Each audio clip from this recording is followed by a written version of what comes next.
Introduce you to the greatest late night combat sports show bar none. You are now in the Beatdown. You wanna get beat down? Let us now introduce you to your host, the Badger, and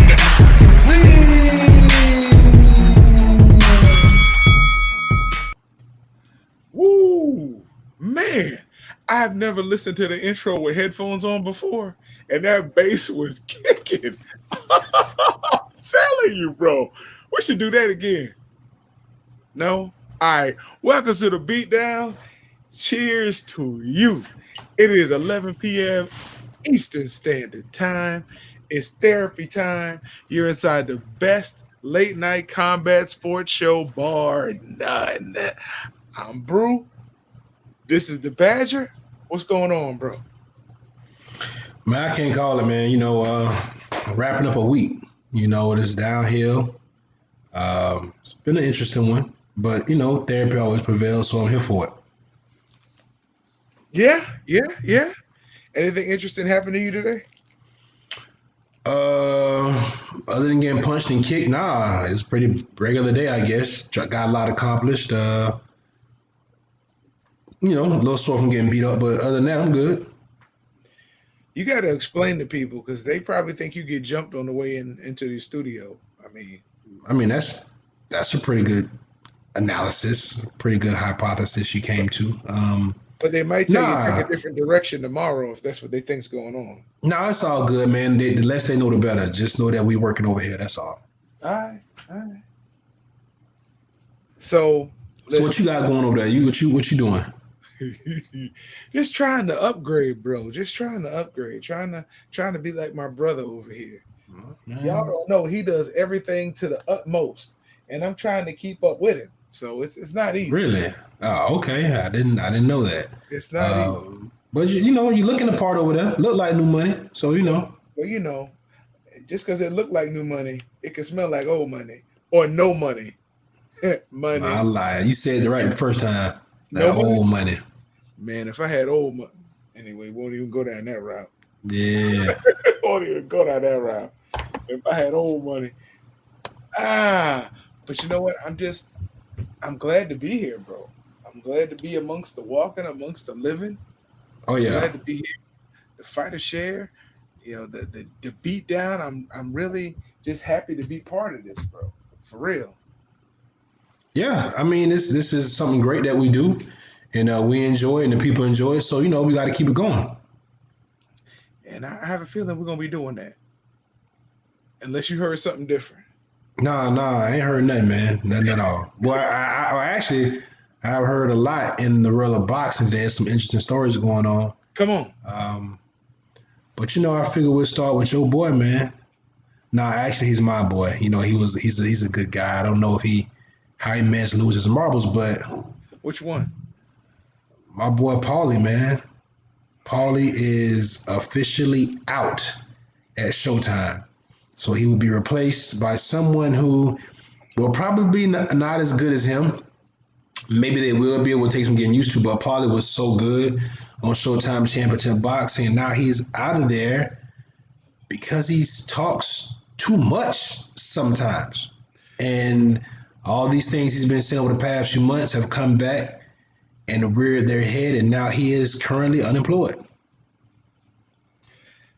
As my Puerto Rican friend would say, estúpido. I mean, certain things you can say and can't say and get away with. We all know this, and we're not even at his level.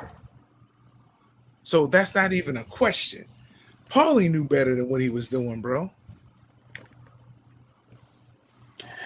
Yeah. My issue with Paulie is that it's fantabulous. I made that word up. I stole it from like a Disney show or something with my daughter. I don't know. But Paulie is fantabulous as a color analyst during these fights. He's a cool guy. I've met him on 2 different occasions. I've actually had a couple of conversations with Paulie.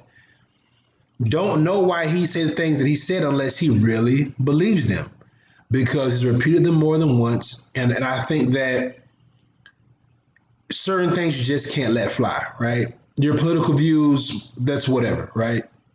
But when you start talking about how you feel and you're trying to debate your feelings with facts, that's when you get bigger issues. Yeah. Yeah. Yeah. I mean, when he comes out and says that he doesn't believe that racial injustice is happening, he thinks people is making it up. Like, these are the kind of things that are, you can't really come back from, because people are being killed, people are losing their lives. And you're acting very, I guess, indifferent about it, or to a degree, just outright disrespectful. And not having the wherewithal to know that even if you don't agree with whatever it is, you probably should just keep your mouth closed. And I'm disappointed because, like I said, I like Paulie. I did start looking at him a little different after these comments came out at the top of the year and, after the Wilder fight. But, man, it just got progressively worse, and now he's paying the price for it. And he probably doesn't understand why this is happening to him. And that's usually the next statement. I don't know why this is happening to me. Look, when we make mistakes in this arena, we have to pay for them, right? If we get to the level where we're at the level of Showtime, or ESPN decides they want to bring us on, then there's certain things we know we'll have to find a way to discuss. We just can't go outside of the arena and say, well, you know what? I feel like all white people should pay reparations to black people. That's not something you could, even if you felt that, you couldn't go in a public place and say that, because one, it's nonsense, and two, it's going to get you fired. Or if you were to say that, we'll use an example, Deshaun Jackson, right? They were calling for Deshaun Jackson's head because of the quote that he posted. But Max Kellerman didn't necessarily speak the truth the next day, but nobody spoke a word on that. Max spoke how he felt. Deshaun spoke how he felt. But you got to look at, you ever see the training or the book, Who Moved My Cheese? You got to look at who moved your cheese. Yeah, I think what is so alarming to most fans is that Paulie is a relatively young guy. If I'm not mistaken, Paulie's a little bit younger than me. And it's just odd to see people from our generation, especially in a sport like boxing, where you bleed and sweat with guys. And it just seemed just kind of out of Paulie's character. Understanding, that Paulie, I think, is he Sicilian or is he Italian? He's one of them, if I'm not mistaken. I don't want to speak out of turn, but I think that is his ethnicity. Right. We know the long history that those people have against black people. Correct. And it's very well documented in movies like A Bronx Tale or The Godfather and things like that, how they refer to guineas or any other racial moolies or any other racial epithet you could throw at black people. Now,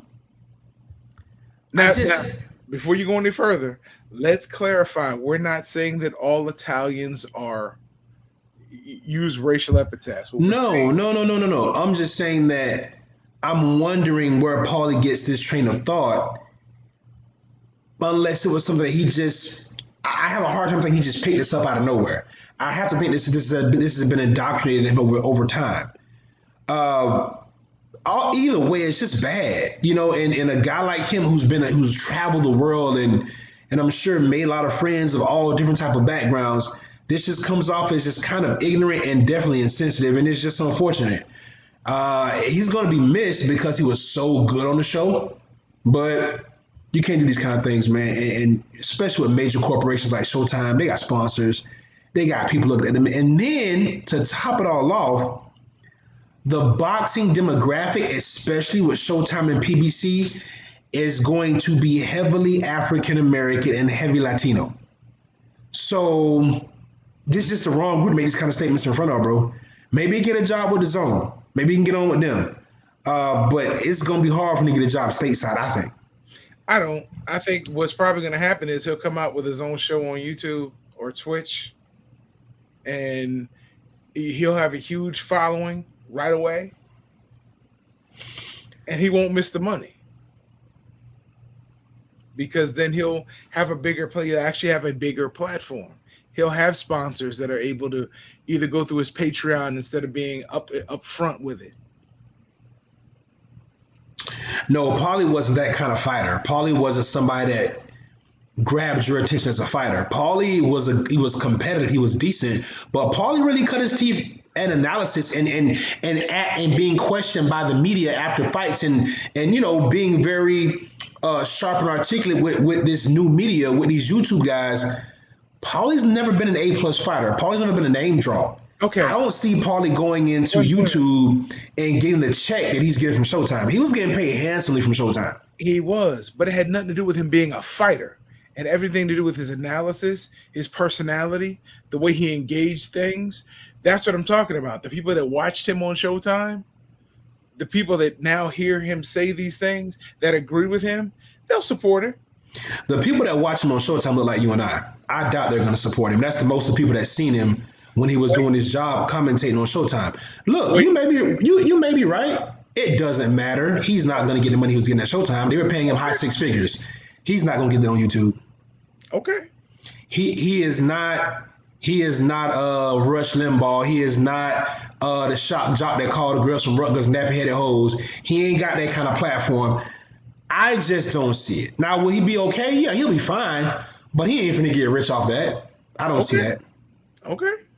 But we'll see. I know through Patreons and through accounts like that, people will donate and give him buckets of money because they won't be identified. People who feel the same way and feel like now he's been slighted, now he's being racially discriminated against. They will give him the same amount. They will give him buckets of money just to go on YouTube and tell his story and do the same type of analysis, but from the other side. I don't know. I don't know that Paulie has a story that liberals want to. I mean, that conservatives want to hear. I mean, nothing about him is conservative except this kind of stuff he says.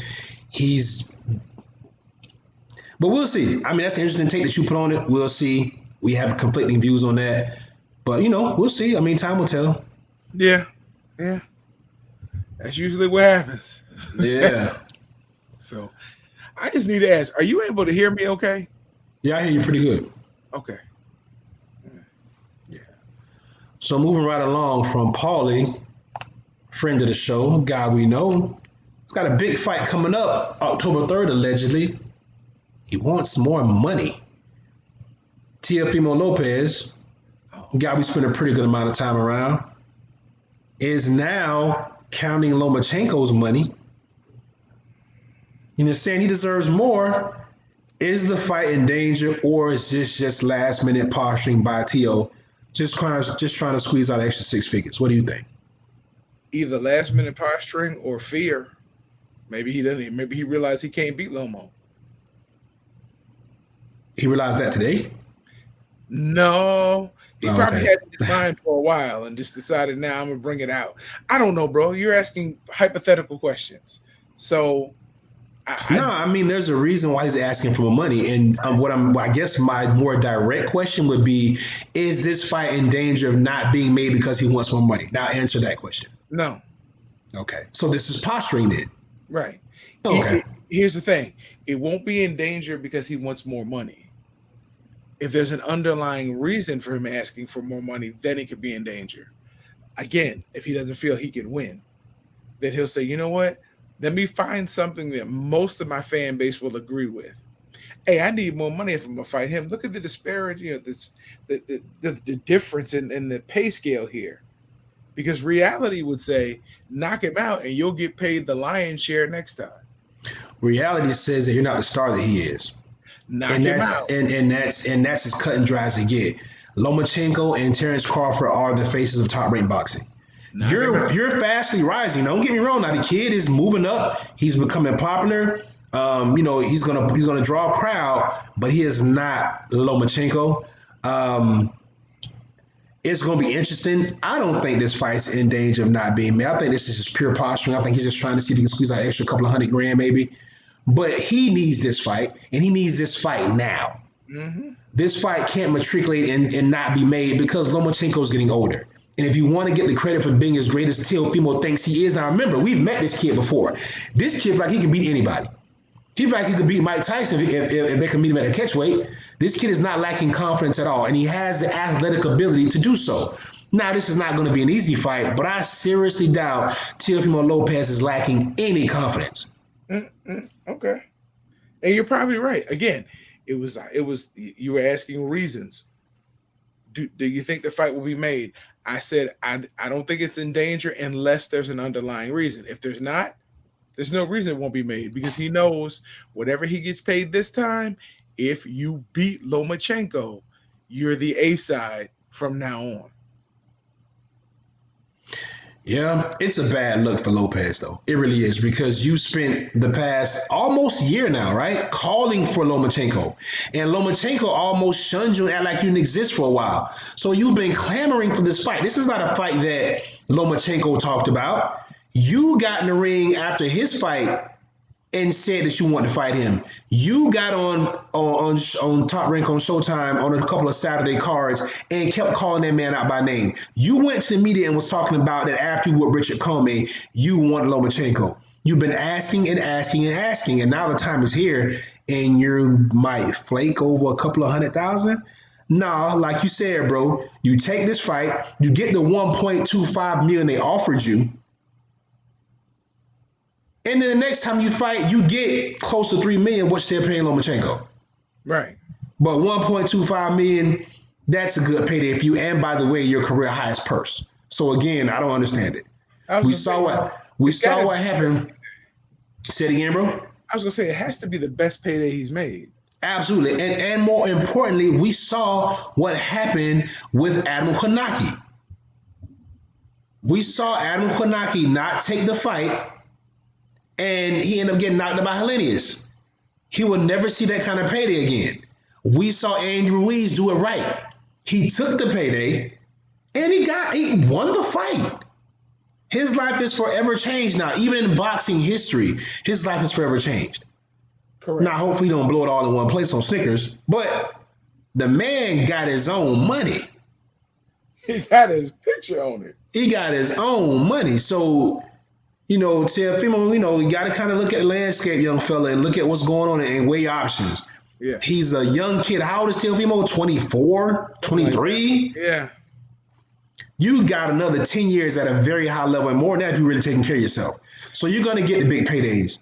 Take this fight, earn the most money you ever made, man, and then let's do this thing again in 6 more months. Or you fight Devin Haney or Tank, whoever else is out there for you. My grandparents had a saying, and you'll understand. Don't talk the food off your plate. Don't run your mouth and get that plate that's already sitting in front of you pulled out from under you. Don't do it. Because there are other people that Lomachenko can fight, and people will say are legitimate contenders. So the only problem that Lomo has is I think all the top guys are all spread around, aren't they?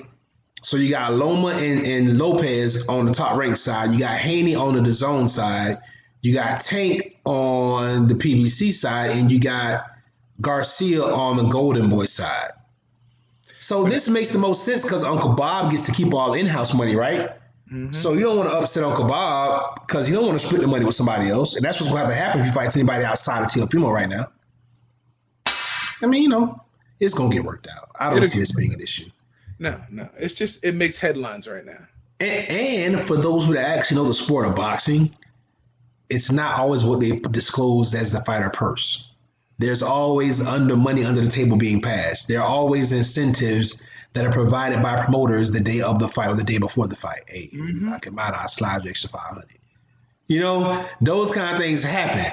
The UFC and MMA just jumped ahead of it and started publicly incentivizing these things, right? but it happens in boxing too. These deals are always made, at the weigh-in or the day before, the morning before the fight or the day before the fight. Hey, if you get him out of the early, man, there might be a little extra money on the table for you. These kind of things happen. Right. And yeah. So again, just a headline. That's all. Keep the fight, in people's mouths. So moving on from Teofimo to your boy, actually one of your boys now. Here we go. Nah, you see it? What it say? Yo boy, Gary Russell Jr. Yeah, DMV, DC, stand up, right? All that good stuff like to talk, right? Saying he broke Terrence Crawford's jaw. Have you heard of this and have you done any research on this story? I have not heard of this, but I don't doubt my boy Gary Russell Jr., Mr. Gary Russell Jr. I don't doubt that. I don't doubt. Wow. Why? Because he's a thorough dude. Gary Russell's a friend of the show. We've interviewed him a couple times.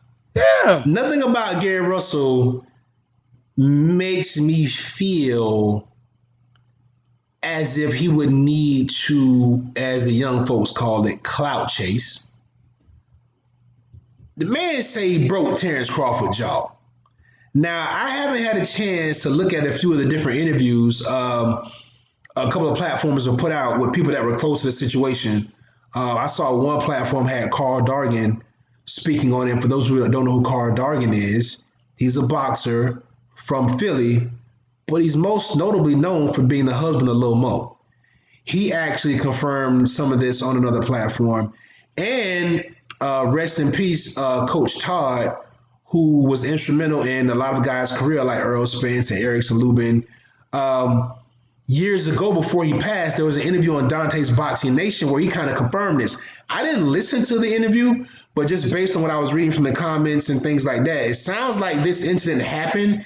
The discrepancy lies somewhere in the details. Did Gary Russell steal him, or is what most people refer to sucker punching? Or was this a legit fade and he broke Terrence Crawford's jaw? Now, Terrence Crawford got on live yesterday and pretty much said, look, little man, I will F you up on my kids. I will break your effing neck. Don't play with me. Stop lying about that incident, so on and so forth. And we know, now I've met Terrence Crawford once, and I can tell you by all accounts, he is also a real thorough dude. And what we see from Terrence Crawford in the public space kind of confirms that. We've never seen Terrence Crawford get out of character or be somewhat not authentic or real. So my question is, who's telling the truth, Bud or Gary Russell? That's a good question. But I will say, I'm looking online and I'm seeing what you're saying. A lot of other people are corroborating that this happened. But again, are they just doing it because they're friends of, they don't like Bud, or they're friends of Gary, or I don't know. I don't think any of these guys have a dog in the fight. And with Terrence Crawford being one of the biggest faces in boxing, and again, people love Terrence Crawford. People love Terrence Crawford like they love Earl Spence. So there's not an indictment on his character. It's not like they dislike him like Keith, or they think he's pompous and kind of annoying like Adrian Bronner. He's a guy that's well received across all promotional ideologies and platforms and all walks of people that love boxing. So I'm really curious. Now, Gary Russell draws the ire of some people because he fights annually, and lately he's been kind of spouting out at the mouth. This is this latest thing. But before Bud Crawford, he was also calling out, was it Tank? He called out Tank a few times. He's been supposedly hunting down Lomachenko, and he's told us that on two different occasions when we interviewed him, that that's a fight he wants to have another shot at. So, he's definitely doing more fighting with his mouth than he is his fist. So I just want Gary Russell to get active. I want to get back in the ring, give us a fight. I want him to look. Gary Russell's getting a little long in the tooth. I don't know how old he is, but he's well into his 30s, I'm sure, isn't he? Yes. Come on, bro. We need you to push your foot on the gas and get some more fights, because before you know it, time's going to run out and you've only fought 8 times in the last 8 to 9 years. That doesn't bode well for your legacy. No. Not at all. And I love Gary Russell Jr. I ain't gonna lie. That's my dude right there. But yeah, we do need to see him fight a little bit more. It's funny when you start looking up these boxes and you see the aliases, and his is Mister. That's hilarious. Um, yeah, I mean, Gary is climbing up that. He's 32 right now. No. Okay, so Let me back up on that. I said 32. I was wrong. He's at 32 bouts. Yeah, well, he's also 32. Yeah, he was born in 88. okay, Just so turned he's 32. 30. So he's 32. So he's got another 3 or 4 years. Especially, he's got another 3 or 4 years. Especially being the type of fighter that he is. He's so fast. So, I like to say he has some of the fastest hands in boxing. So, he's got to get busy. He's got to get busy because eventually those skill, and listen, he's a very skilled fighter. Don't get me wrong. We're not saying that. But his greatest gift we know is his hand speed. He needs to start running them hands up on people's heads and stop running off of his mouth so much. We need to see him in more fights. He's been babysitting that belt for a while. And I'm a fan of his too. That's my guy.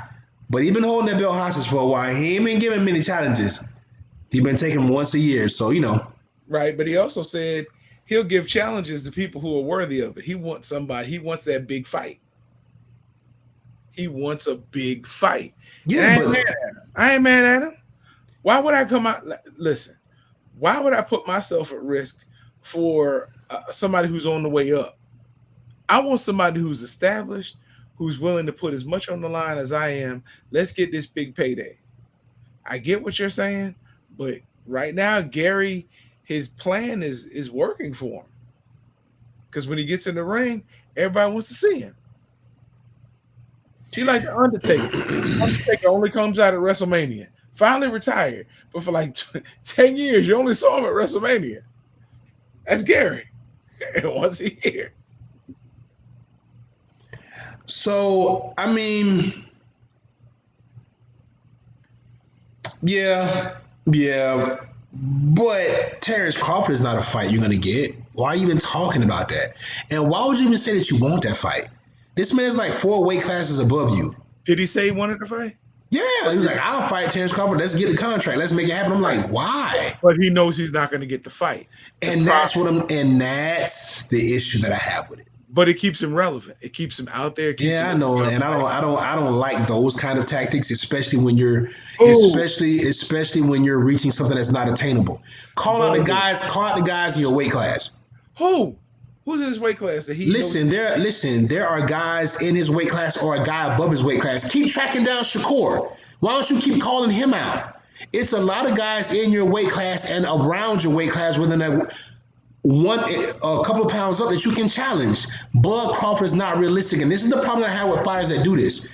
You're doing things that are not attainable, and it makes the sport look bad. That's like Conor McGregor saying he wants to fight Ngannou. It can't and it won't happen. Yes, it's going to get headlines. Oh, Conor's brave. He wants to fight Francis Ngannou. They have weight classes for a reason. Stop it, bro. It's not going to happen. Listen, you have said on this show before that you're okay with guys saying things to get headlines. Why now are you not? I never said that I don't have a problem with guys trying to get headlines for fights. But doing something that is as egregious and as ignorant and as far-fetched as this, bro, it's a bad look for boxing. A regular person would read this and say, wow, well, that Bud Crawford guy must be scared of Gary Russell. Until they realize Gary Russell's the size of a kindergartner. Then it doesn't make sense. So what are we really doing? This is not the WWE. Build the correct storylines. Call out Shakur Stevenson. Put your foot on his neck. There you go. That's an easy fight to make. Okay. But you ain't calling him out. You don't call out Bud Crawford, who was, by the way, not even on your radar. Bud Crawford's trying to figure out if he's going to get a Pacquiao fight, if he's going to fight Spence. He's got way bigger fish to fry that he's actually going to get. And you think he's worried about you? No, Gary Russell knows he's not worried about him. But if he can get a response out of Bud Crawford, now I got to settle for fighting this other guy because why don't he call out Spence? He's in my weight class. Why don't he call out Spence? Why would he? Spence isn't going to respond. He calling out Crawford. It would be right now at 47. Right. And if I'm his social media guy, I'm loving this. You call out Bud Crawford. Bud is going to respond because now you got some traction out there on something that allegedly happened. So Bud's got to respond. Bud responds. Now you got people who didn't used to know about you, Gary Russell Jr. Now they're like, oh, but let me look back at some of his fights on YouTube. Now I'm a fan. So even if he only gains 10,000 more fans on social media, hey, that's a good look for Gary Russell Jr. I don't care about it. I think it's a good look. It's not damaging boxing. It's not doing anything more horrendous than boxing and Pacquiao's drug abuse. He's good. Hey, Kay. Hey, what's going on, lady? How you? Yeah, that all sounds good, bro. You run down the resume, and now your resume says it because you only fought 6 times in 6 years. That's the problem I got with it. I'm not tripping on the fact that the casual fan's not going to run down the resume, and that's who he's talking to. He's not talking to you and me. He's trying to get the casual fan, the one that may go out and buy a pay-per-view, the one that may go out and buy, look up his website and buy a Mr. Gary Russell t-shirt. I'm just saying, these are the people he's trying to attract. He's not worried about me and you. He knows we know about him. We know the whole situation.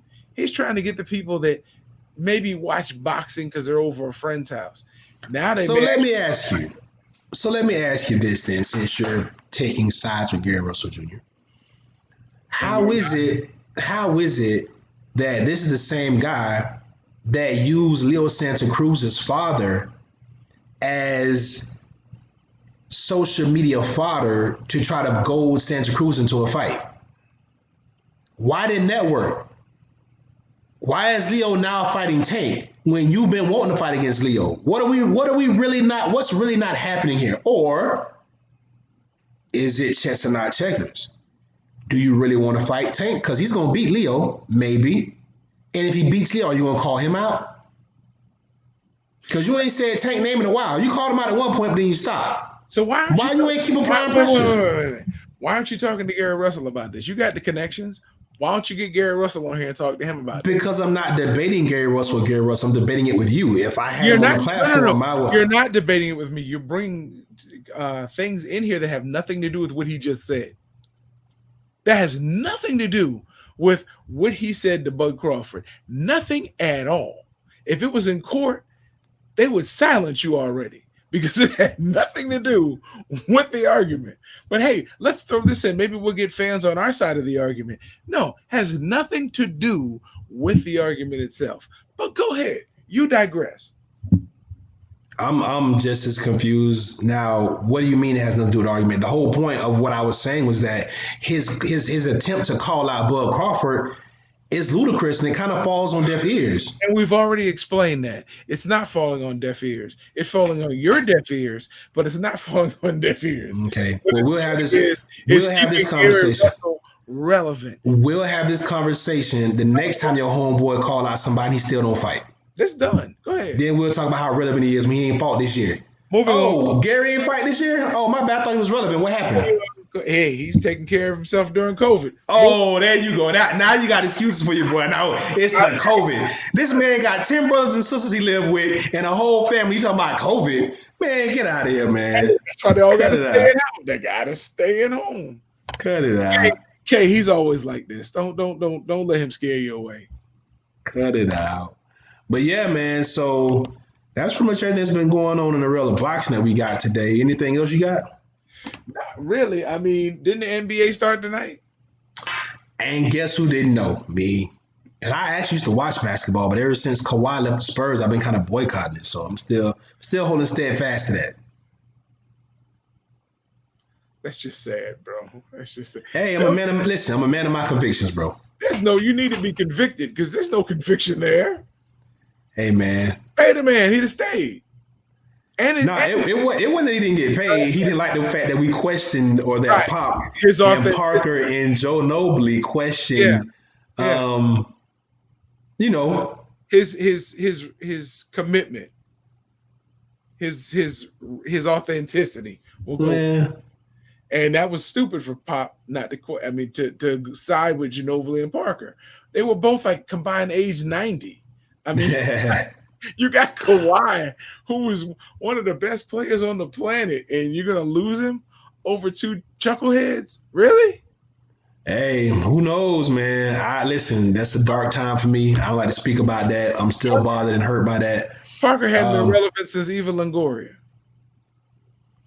You're just being ridiculous at this point. But yeah, so I don't want to talk about that. What about the Jaguars? It's a sore spot for me. Hey, listen, what about the Jaguars, baby? We got a season that starts just like everybody else. And we'll see what's up with them at that time. I can't speak on it. I don't know what we're doing. I ain't really been keeping up. That's a lot. He knows good and well ain't nothing going on in Jacksonville. Go ahead. I mean, you know, bro, we gonna line up and play football like everybody else and let the chips fall where they may. Put your hand in the dirt and come off the line. Fire off the line. Yeah, too many flashbacks, bro. Too many flashbacks. My bad, dog. My bad. You never had your hand in the dirt. You had to stand up all the time. Oh man, no. When I first started, I was a defensive end. My first time playing, I was 8. I was a defensive end, bro. You were probably that tall. Nah, I was a little guy, man. But you know what? That very first year playing defensive end taught me a lot. So first time I went out for little league football. Now, mind you, in sandlot football, nobody could tackle me. I mean, like 4 or 5 years older, I get the ball, I was gone. And if I thought you were going to run up on me, I would just put my foot in the ground and ram back into you with my shoulder into your chest. And when I saw your breath go past my face, I would turn around and run right back into the end zone. So I figured when I went out for little league football, coach, I can run the ball. Really? We'll see. Get in the 3-point stance. I'm like, oh, Lord, this is going to be my fate. It's going to be my fate. And it was, but that's okay. I mean, at least you know, bro, right? You're aware of it. I was then. I had no chance. I was aware then. So, in other news, Mike Tyson, Roy Jones Jr. will have a co-main event. We spoke about it a little bit yesterday, I think it was, or the day before. Nate Robinson and Jake Paul. Yeah, we did. Yeah.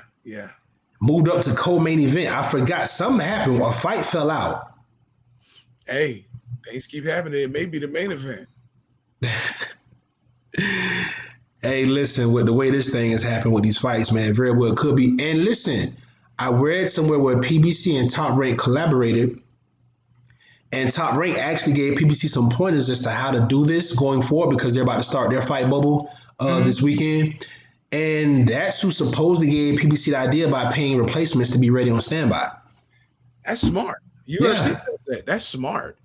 Yeah. But that's just what I read. I don't know how true that is. But either way, it's good for the sport of boxing. I mean, some things you should definitely share. The more fights going on, the better for everybody. I will say that. Yes, sir. Yes, sir. I would agree with you. I would definitely agree with you. I got no arguments about that. Yeah. So I just looked at Twitter where Shakur Stevenson was saying that he feels like 1.2 is lowballing Loma, and it should be a 60-40 split. Say that again.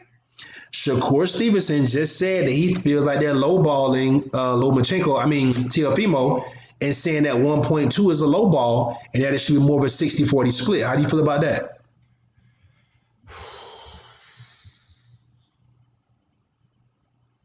Did he sign the contract? No, I think that might be the last hurdle before it gets signed. Okay. Then yeah. Then I would if I'm his manager, I go back and I see if I can get 40%, 60-40. I really do. I mean, because he's getting half of what Lomachenko was making. Half, bro. Not even half. Loma was making what? 3 point what? I think 3.2 or something like that. All right. He's making 1.25. So by 1.95 million, Loma was kicking your behind. So yeah, I would want at least 40%. I'd want 40. Give me 2 million, I'll go home. You'll go home. Hey, well, it's going to be interesting to see because they are waiting on it to happen. It'll happen. It'll happen. The especially if you have other fighters now. This is what happens in the UFC. Didn't usually happen in boxing openly like this, unless I missed it. But now you have other fighters now on social media saying, yeah, he deserves that. Why? Because they know when it's their turn, they're going to want to ask for the same thing.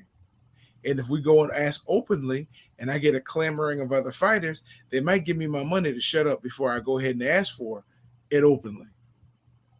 Yeah. Yeah. Oh, also, we're going to wish good luck to our homie, Professor Mike Fox. He's going to be a main event on PBC on FS1. Nice. What was the date on that, bro? Do you remember? I got to double back and check, but he will be the main event. So we're going to make sure we let y'all know about that. Yeah. And we're going to tag Brother Mike and wish him luck. Maybe we want to see him do well. It's good to see our brother get the main event, man. That's dope. I'm happy for him. We got to get him back on the Beatdown to talk about that fight. Yeah. I know he's training his butt off right now, but maybe we can squeeze him in. I mean, these late nights may not work for him right now while he's in camp, but hey, you never know. We'll see what we can get. Listen, family, we'll make it happen. If it's a possibility, we'll make it happen. Even if we have to interview him earlier and play it during the show, and then we can make comments on, we're going to get an interview with him if it's available. If it's available, we'll do our best to work him in. Bro, I got a story for you. Are we here already? All right, well, let's hear it. No, we might not be. If you got something else to talk about, No. I'm out. So let's do your thing, man. Okay, all right. So, listen. It was this guy who bought this brand new motorcycle, Harley Davidson, Electric Glide, right? Refurbished, like better than brand new. So the guy was telling me, says, hey, if you want to keep your chrome clean and keep it protected, carry a jar of Vaseline with you. And when it rains, come out here and put the Vaseline on your chrome. It'll keep it looking brand new. And you put it on your windjammer around the base of it, the whole rig. It'll keep it looking brand new. So the guy's like, for real? Bet. So wherever he went, he carried that Vaseline with him. He gets invited over to his girlfriend's house. And she says, she meets him at the door and she said, look, I got to kind of warn you, my family's a little different. They don't believe in saying anything at the dinner table, anything. No matter what happens, they don't say anything because my dad would just get upset. It's just a family ritual. We don't say nothing. You can see a snake crawl across the table, just stab it. Don't say nothing. He says, all right, cool. So he comes in and they start eating this big family dinner and he starts thinking, nothing? They're not going to say nothing no matter what I do? So he reaches up and he starts massaging his girlfriend's breast. Nobody says anything. He picks her up and puts her over the table and has sex with her. They don't say anything. He sits back down and starts eating. Then he reaches over and he starts massaging her mother's breast. Father kind of looks at him, but the father doesn't say anything. So he picks the mother up, places her on the table, and has sex with her. So he's like, this is crazy. So when he's done, he sits down and starts eating, and it starts raining. So he looks around and he pulls out the Vaseline, and the father's like, look, all right. I'll do the dishes.